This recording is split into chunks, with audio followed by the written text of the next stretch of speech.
6 different goaltenders. Yeah. You're one of them. What do you make of that? Is there something that he does or that the system does that allows goaltenders to succeed here? Yeah, I mean, I don't think it's any secret that we're a great defensive team and we play great defensive structure.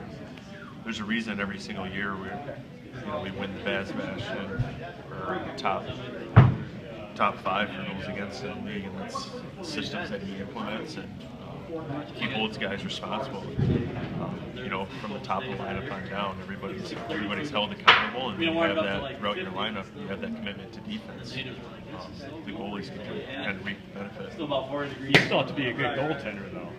I mean, you can't just step in and succeed without you being a skilled guy too, right? Yeah. I think there's there. different games. You know what I mean? There's some games, obviously, in this organization with this team that you get that are just toss-ups, and there's other ones you got to earn. But yeah, I mean, they've had some good goalies come through this organization.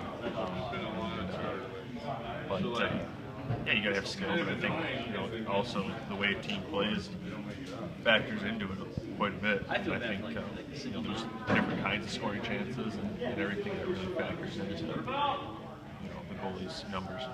Has your game changed at all compared to your days in the LA organization and here playing in the system?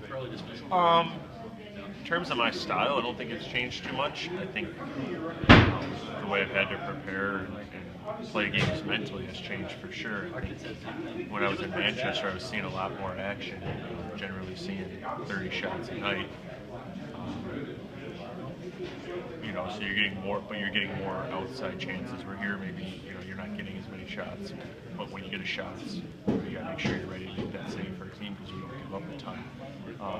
So I think that's why you see sometimes around the league, you see guys with high save percentages but high goals against averages. They're getting a lot of shots.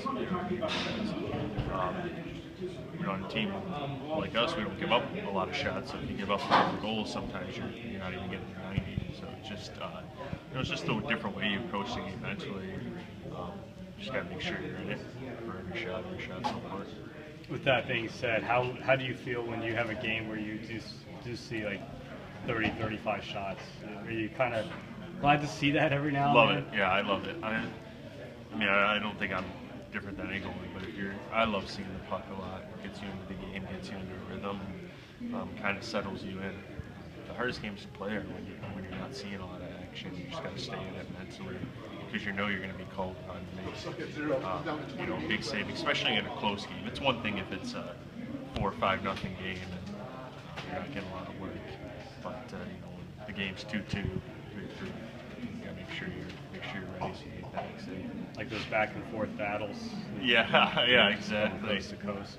Yeah, exactly. And those games are fun to play. I mean, it's not always great for the numbers, but it's not a recipe for success in the long run. But they're fun to play, and you're going to have them throughout a 76-game season. You can't be perfect night in, night out. But I think lately, as we're getting closer to playoffs, you're starting to see teams buckle down defensively. The scoring chances just aren't there as much as they were at the beginning of the year. And we've done a really good job of tightening things up through the neutral zone and the D zone. And I think both Maddie and I have been the beneficiary of that just in the last few games. We've given up a lot. I'm going to ask you one more thing.